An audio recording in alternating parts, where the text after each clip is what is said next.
Welcome to Driveway Garage. Today I'm going to put new struts on my 2011 Cadillac DTS or DeVille Touring Sedan. So I've already started and I thought, well, I might as well record some of this. It might help somebody out. Of course, the first thing you have to do is jack your car up if you don't have a lift. Now there's pinch welds on the side here where you're supposed to lift it. But from videos I watched, they have a tendency to collapse. They're not very strong, so if you go in another less than a foot, there's a metal frame. Just get on that. And then I've got a jack standing under there just in case. And then of course you have to take your wheels off. These are 19 millimeters. And then right here and right here are two brackets, and they go on something like that, I think. Yeah. Anyway, those are 10 millimeter bolts that hold those two brackets on. There's another one for the brake line. And then once you get those off, you've got to take a 24 millimeter socket. Let me double check that for you. Yep, 24 millimeters. And there's the nut on here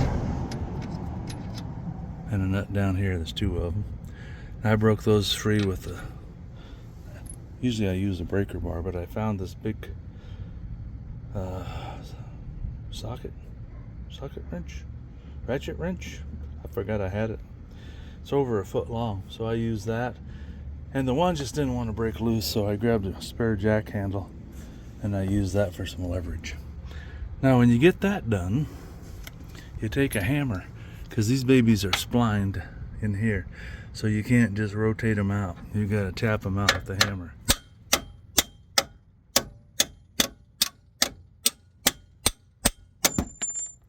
There you go. Now you can see the splines on there, so there's no way to twist them out. That one, these look like they're kind of new. They came loose easy and they came out easy, so maybe this has been replaced. Anyway, some guys will take a strap and wrap it around here, hook it in there to the frame or something, so this doesn't come out too far once you get the strut off, because you don't want it to fall out and have it pull out of the axle, I guess. So it's probably a good idea. And once you get both of those out, you can do this in any order, but there's 3 bolts up here. And they're like 12 or 14, I can't remember. I haven't got that far. Let me find out real quick.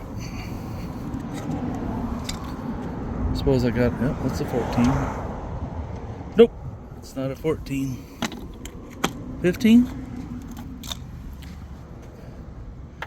Learn as we go, right? Yep, okay, they're 15 millimeters. These two you can get with a ratchet or a impact. This one's underneath this lip, so you're going to have to use a socket on it. Now, a couple ways you can do this. You could take these out and then take that out and pull it out of there. I guess it'll just wiggle right on out. Or you could take that loose and then take these loose. But if you do that, you just got to be careful the thing just doesn't fall down and do damage to something. Anyway, I think I'm going to go ahead, take that bolt out. It's going to be the hardest to get out. And then I'll go up here, I'll take this one out first, then maybe this one. I'll save one of these for last. And I'll get a tie down strap on there so it doesn't fall off. So let me get that taken care of and see if we can get that strut out of there. Well, I used a ratcheting wrench to loosen it, but then I found out that rubber moves out of the way, so you can get all 3 of these out of here with the impact gun. This is a lightweight one, it's just a 3/8, but works good for putting screws in and taking bolts in and out, as long as you don't need a 1/2 inch. Well, that bottom one was a lot harder than the top one. I really had to pound on that. Probably got some friction on it. Anyway, I put a bungee cord on there to hold that. Hope that works. It's pretty tight, it shouldn't go too far. I'll get that bolt out of there. Now, I pounded it out as far as I could, and then I just took the claw hammer, hooked it on the head of the bolt, and pulled it on out most of the way.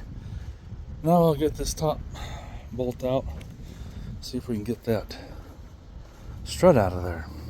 I was struggling to finish getting that bolt out of there, so I just took my 6-inch extension, put it in the hole, tapped it with the hammer, and it popped right out of there. Well, it took a little bit of wiggling, but I got it out of there. It clunks like a son of a gun, but it doesn't look that bad. Anyway, I gotta get one of these out of there and see if they match. Make sure I can put it back in.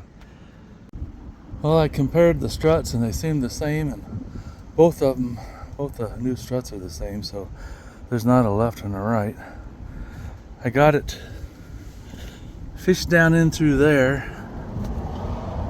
and then I raised it up, and it comes with new bolts. I got it up high enough to get one bolt to catch.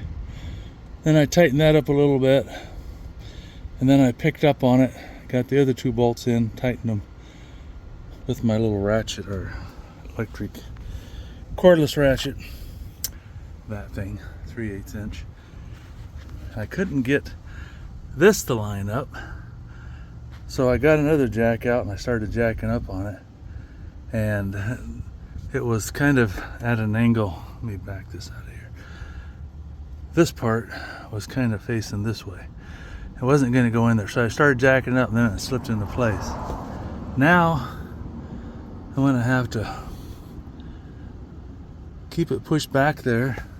I'm going to have to lower it, because here's the bolt hole, and here's where the bolt hole goes down here. So I got to drop it down 1 inch and push it back at the same time.